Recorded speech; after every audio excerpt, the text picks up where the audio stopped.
بھارتی جارحیت کے خلاف وکلا برادری ہو یا سیاسی و سماجی تنظیمیں، سب کے ہی یکجہتی مظاہرے جاری ہیں، جبکہ زندگی میں کئی مشکلات کا شکار اسپیشل افراد بھی پاک افواج کو اپنی جانوں کے نذرانے پیش کرنے پریس کلب آ پہنچے اور کی بھارت کے خلاف خوب نعرے بازی۔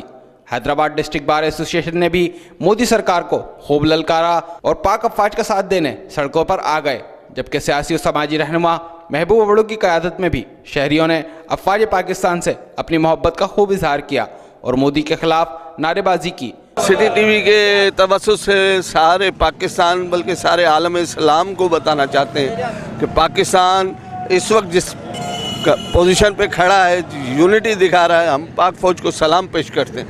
پاک فوج کی وجہ سے آج ہم ہیں۔ ایک دن وہ دور نہیں ہے، آ کے ہم پورا انڈیا کیپچر کر کے دنیا کو دکھائیں گے۔ ہم سپر پاور ہم سپر پاور ہیں، ہماری معیشت مضبوط ہے، ہمارے حوصلے مضبوط ہیں، ہم کبھی نہیں چھوڑیں گے۔ ان دشمنوں کی میری آنکھ کو نکال کر دکھائیں گے۔ ظاہر ہے فوج کے ساتھ کھڑنا پڑے گا، بارڈر پہ فوج لڑ رہی ہے، ہم ان کے ساتھ ہیں فوج کے، اور پاکستان کے ساتھ ہیں ہم لوگ۔ معذور ہے تو مجبور نہیں ہے، کوئی بات نہیں ہے، لیکن اگر انڈیا میں پہلے مرتبہ جنگ ہونی پڑے گی تو ہم سب سے پہلے ہم وزیر اعظم اور آرمی چیف کو کہتے ہیں کہ ہمیں بلائے، ہم اپنے جان پہ قربانیاں دے کے ان کے ٹینکے کو تباہ کر کے اپنے شہادت کا رتبہ انشاءاللہ کامیاب کریں گے۔ ہم نے کبھی جنگ نہیں چاہی، نہ ہم نے انڈیا کی کوئی بارڈر کراس کر کے ہم نے کوئی بم پھینکے پاکستان میں، بلکہ پاکستان افواج نے جس جوان مردی کا مظاہرہ کیا ہے، انڈیا کو شکست دے کے مودی کا جو ستیاناش ہوا ہے، انشاءاللہ الیکشن میں بھی اس کو سیاسی موت ہوگا۔